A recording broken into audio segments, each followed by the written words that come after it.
Dear student, आज हम बहुत इंपॉर्टेंट थ्योरम के बारे में स्टडी करेंगे और इस थ्योरम का नाम है पाइथागोरस थ्योरम। इस पाइथागोरस थ्योरम की सबसे पहले स्टेटमेंट क्या है वो देखिए आप। Statement, in a right triangle the square of the hypotenuse is equal to the sum of the square of other two side to prove it. ये आपके पास स्टेटमेंट है पाइथागोरस थ्योरम की। अभी तक तो आपने स्टडी किया है कि कोई राइट ट्रायंगल है कि उसके अंदर हाइपोटेन्यूज का जो स्क्वायर है बाकी दो साइड के सम के स्क्वायर के बराबर होता है। इतना ही आपने पढ़ा है। अब हम इस चीज को प्रूव करेंगे कि कैसे होगा ये, कैसे हाइपोटेन्यूज का जो स्क्वायर है अदर टू साइड के सम के स्क्वायर के इक्वल होगा। इसको हम प्रूव करते हैं। तो सबसे पहले स्टेटमेंट होगी, उसके बाद में देख स्टेटमेंट है in a right triangle the square of the hypotenuse is equal to the sum of the square of other two side to prove इट। अब इसके अंदर आप सब चीज लिखेंगे, given, to prove, construction, proof. सबसे पहले गिवन, गिवन में लिखेंगे triangle ABC in which B equal to 90 degree. आपका ये राइट ट्रायंगल हो गया जिसके अंदर बी कितने का, आपका 90 डिग्री का है। कंस्ट्रक्शन में टू प्रूव, अब 90 के सामने हाइपोटेन्यूज होता है, ये एसी हाइपोटेन्यूज हो गया। टू प्रूव में एसी स्क्वायर इक्वल टू, अब बाकी एक परपेंडिकुलर और एक base, A B square plus B C square, ये प्रूव करेंगे। कंस्ट्रक्शन, ड्रॉ, अब राइट एंगल से हाइपोटेन्यूज पर परपेंडिकुलर डाल दो, बी डी। ये आपने परपेंडिकुलर ड्रॉ कर लिया। Draw B D perpendicular to AC, ये हमने इस पर परपेंडिकुलर डाल दिया। अब थ्योरम 6.9 से पहले एक थ्योरम है, उसका हमने प्रूफ नहीं किया। और वो थ्योरम क्या थी, in a right triangle if the perpendicular is drawn from the right angle to the hypotenuse, then both triangles are similar to each other and whole triangle is similar to the इसके individual triangle, two triangles। जो आपके पास ये दो triangle जो बन रही है ना, ये होल ट्रायंगल के भी सिमिलर होंगे। जैसे ये वाला ट्रायंगल है ए बी सी, किसके सिमिलर होगा, ए डी बी की। ऐसे ये वाला ट्रायंगल सी बी ए, किसके सिमिलर होगा, सी डी बी। और ये दोनों ट्रायंगल भी आपस में बी डी ए और बी डी सी, ये दोनों भी आपस में सिमिलर होंगे। तो अब हम इस कंसेप्ट को भी प्रूव करेंगे, इस चीज को यहाँ पर। तो प्रूफ के अंदर मैं आपको दोनों ट्रायंगल को सिमिलर करके दिखा देता हूं। एक तो ये whole triangle A B C और एक छोटा वाला triangle. In triangle A B C, एक तो होल ट्रायंगल ले लिया और एक इसका छोटा वाला ट्रायंगल ले लिया A D B and triangle A D B. अब आपको ध्यान भी अल्फाबेट भी इसी अनुसार रखने हैं कि जो एंगल ए है वो ए के बराबर हो, बी किसके बराबर, डी के, और सी बी के इक्वल होना चाहिए। अब जिन दोनों ट्रायंगल को सिमिलर प्रूव करने के लिए इसका ए बी सी 90 डिग्री का है, यानी कि बी 90 का है, इसको हमने लिखा ए बी सी। किसके इक्वल है, इसके डी के बराबर। इसको ऐसे लिखेंगे A D B equal to angle A D B each of 90 degree. एक तो ये हो गया। दूसरा कॉमन एंगल देखो इसमें, एंगल ई, दोनों ट्रायंगल का कॉमन एंगल है, angle A equal to angle E, ये हो गया कॉमन एंगल, कॉमन एंगल। अब ये दोनों ट्रायंगल सिमिलर हो गए। कौन कौन सी, A B C similar to triangle A D B. कौन से रूल से हो गए, by angle angle similarity criteria से दोनों ट्रायंगल सिमिलर हो गए। जब ये दोनों ट्रायंगल सिमिलर हो गए तो इनकी कॉरस्पॉन्डिंग साइड का रेशियो इक्वल आएगा। This imply that A B upon A D is equal to B C upon D B is equal to A C upon A B. कैसे, ए बी इसका corresponding A D, ऐसे B C corresponding side D B. अब A C corresponding side A B. आपको क्या लेना है, ए B का square लेना है। ए बी का स्क्वायर कैसे आएगा, फर्स्ट और थर्ड टर्म को ले लो, from first and third term, from first and third term. ये दो टर्म ले लो, फिर इनकी क्रॉस मल्टीप्लाई कर दो। क्या आएगा, A B upon A D equal to A C upon A B. इनकी क्रॉस मल्टीप्लाई करो, क्रॉस मल्टीप्लाई करने पर क्या जाएगा, ए बी का square equal to A C into में ए डी। ये इक्वेशन 1 होगी। ऐसे दूसरी इक्वेशन बनाएंगे। अब एक बार तो हमने इस वाले ट्रायंगल को एबीसी और एडीबी को सिमिलर प्रूव किया। अब हम इस छोटे वाले ट्रायंगल को और होल ट्रायंगल को सिमिलर दिखाएंगे।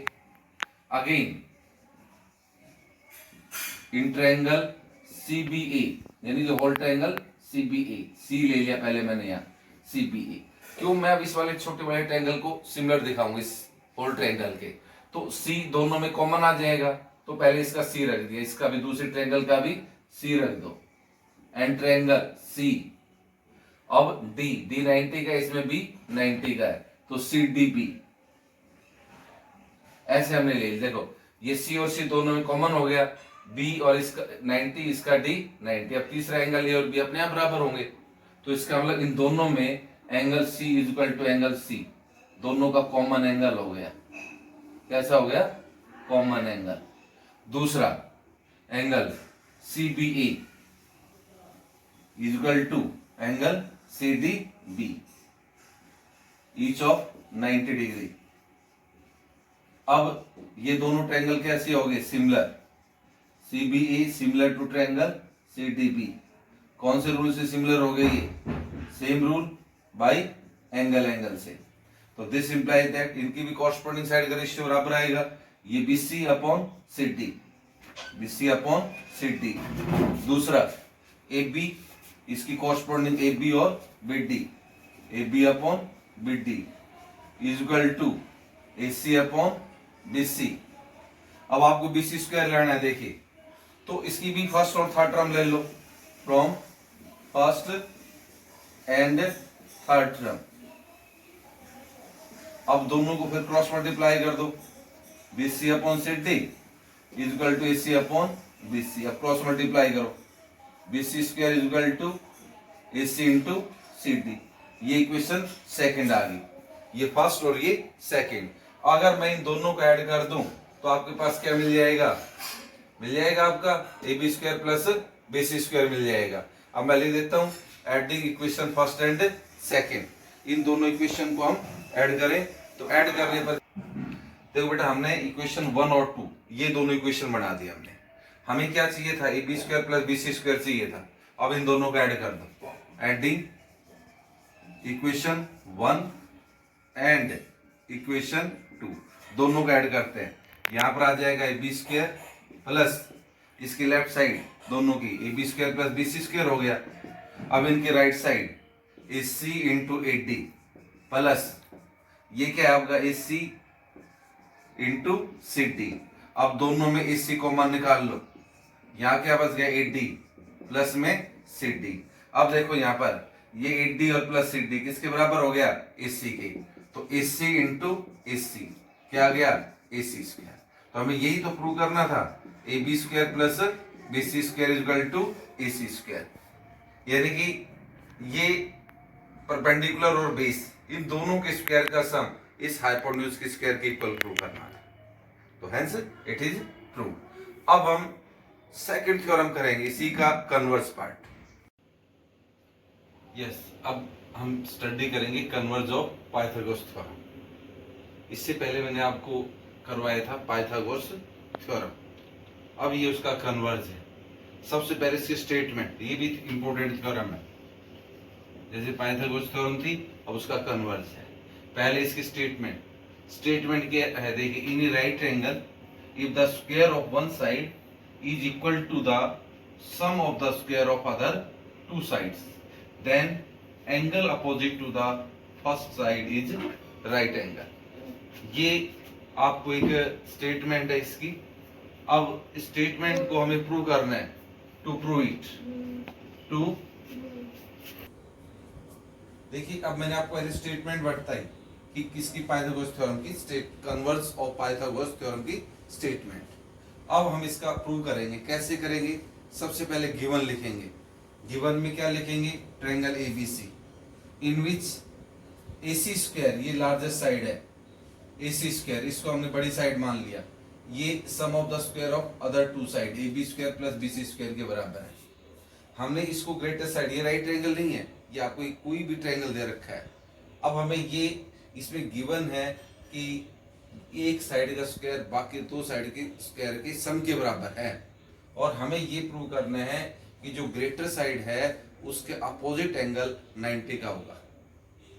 तो टू प्रूव में angle B equal to 90 degree, ये ग्रेटर साइड है इसी, तो हमें इसके सामने का जो एंगल बी है वो 90 का प्रूव करना होगा। तो इसके लिए हमें कंस्ट्रक्शन लेते हैं। Construct a right angle P Q R. हमने एक right angle P Q R construct कर लिया, इन विच या such that Q equal to 90 degree. इस एंगल को हमने 90 डिग्री ले लिया क्यू को, और ये जो साइड पी क्यू है वो ए बी के बराबर ली है, ये जो साइड पी क्यू है वो ए बी के बराबर, और क्यू आर जो है वो बी सी के इक्वल लिया हमने, ये कंस्ट्रक्शन ले लिया। प्रूफ के अंदर in right angle P Q are, ये तो राइट एंगल हमारा पी क्यू आर, इससे पाइथागोरस थ्योरम यूज करो। इसको आपने प्रूव कर दिया पाइथागोरस थ्योरम को। तो अब in right angle P Q are using Pythagoras theorem, अब इसका ये हाइपोटेन्यूज है पी आर, तो पी आर का स्क्वायर किसके इक्वल होगा, P Q square plus Q R square के इक्वल। अब जो हम पुट कर देंगे पी क्यू की जगह ए बी और क्यू आर की जगह बी सी, ये आपके पास बाई कंस्ट्रक्शन से। तो फिर क्या करें, this imply that P R का square is equal to P Q की जगह ए बी रख दे, ए बी स्क्वायर हो जाएगा, क्यू आर का की जगह बी सी स्क्वायर रख दो। ये इक्वेशन 1 हो गई, और ये आपको गिवन है A C square is equal to A B square plus B C square, ये आपको गिवन है। अब इन दोनों को आपने कंपेयर कर दिया इक्वेशन 1 और 2 को। अब इनकी लेफ्ट साइड इक्वल है राइट साइड, तो लेफ्ट साइड भी क्या हो जाएगी, इक्वल, यानी कि आपका हो जाएगा पी आर का square equal to A C square, taking square root on both side, तो P R equal to A C हो गया। अब इन दोनों ट्रायंगल को कॉन्ग्रुएंट दिखा दो, एबीसी और पी क्यू आर को। Now in triangle ABC and P Q are, देखिए ए बी किसके इक्वल है, पी क्यू के, और बी सी किसके इक्वल है, क्यू आर की, ये बाई कंस्ट्रक्शन। ए सी है वो पी आर, देखो अभी आपने प्रूव किया ए सी इक्वल टू पी आर। अब ये एस एस एस रूल से दोनों ट्रायंगल कॉन्ग्रुएंट होगी, इनकी कॉरस्पॉन्डिंग साइड इक्वल होगी, तो triangle A B C congruent to triangle P Q R by S S S S rule. Therefore angle B equal to Q, क्यों होगा, by simplicity, और Q कितने का है, 90, ये आपको गिवन है, तो this therefore B equal to 90 का हो जाएगा। हमें यही तो प्रूव करना था, बी इक्वल टू 90, तो hence triangle ABC the right angle. ये आपका इंपॉर्टेंट थ्योरम है, कन्वर्ज ऑफ पाइथागोरस थ्योरम। इसके ऊपर कुछ क्वेश्चंस करते हैं, किसके ऊपर, पाइथागोरस थ्योरम के ऊपर डिपेंड करते हुए क्वेश्चंस करेंगे। क्वेश्चन नंबर फर्स्ट है जी पाइथागोरस थ्योरम बेस्ड क्वेश्चन है। Side of right triangles are given below. Determine which of them are right angle. In case right triangle, देखिए यहाँ से हमारे पास में फिर से देखिए इसको 7, 24, 25 ये साइड है। अब इनका स्क्वायर क्या, 7 का स्क्वायर 49, 24 का स्क्वायर 576, 25 का 625। अब हमने देखा कि ये लॉन्गेस्ट साइड है, इन दो का स्क्वायर का सम इसके बराबर आता है, तो राइट एंगल ट्रायंगल होगी, otherwise it is not a right angle triangle. तो 7 का स्क्वायर प्लस 24 का स्क्वायर, 7 का कितना 49 और 24 का 576, इन दोनों का ऐड कर दिया 625, यानी कि इन दोनों का जो स्क्वायर का सम इसके बराबर आ गया 25 के स्क्वायर के बराबर। तो hence the given side are the side of right angle triangle. अब जो लॉन्गेस्ट साइड है वो लेंथ ऑफ हाइपोटेन्यूज कहलाती है, therefore length of hypotenuse equal to 25 centimetre. अब इसका सेकंड पार्ट भी बिल्कुल ऐसा ही है, सेकंड पार्ट यानी कि 3 सेंटीमीटर, 8 सेंटीमीटर, 6 सेंटीमीटर। अब इस सब का स्क्वायर करके देखिए, 3 का स्क्वायर 9, 8 का स्क्वायर 64, 6 का स्क्वायर 36। अब इसमें लॉन्गेस्ट साइड कौन सी है, 8, बाकी इन दोनों का सम का स्क्वायर देखो क्या आएगा, 3 का स्क्वायर प्लस 6 का स्क्वायर, 9 प्लस में कितना हो गया 36, यानी कि 45 आया। अब 3 का स्क्वायर प्लस 6 का स्क्वायर नॉट इक्वल टू किसके बराबर नहीं है, ये 6 के स्क्वायर के बराबर। तो hence the given sides are not the sides of a right triangle. इसका मतलब ये जो साइड्स है, फिर से इसको चेक करें एक बार, देखिए 3 का स्क्वायर 9, 8 का स्क्वायर 64, 6 का स्क्वायर 36। अब इन दो साइड का स्क्वायर हमने देखा, 3 का स्क्वायर प्लस 6 का स्क्वायर, 9 + 36 45 आ गया। अब इन दोनों का जो स्क्वायर है ना, वो लॉन्गेस्ट साइड कौन सी है, 8 के स्क्वायर के इक्वल नहीं है, तो हेंस क्यों 8 का स्क्वायर कितना था आपका 64, और इन दोनों के स्क्वायर का सम 45 हुआ, यानी कि जो आपका जो 45 है वो किसके बराबर नहीं है, 64 के इक्वल नहीं है।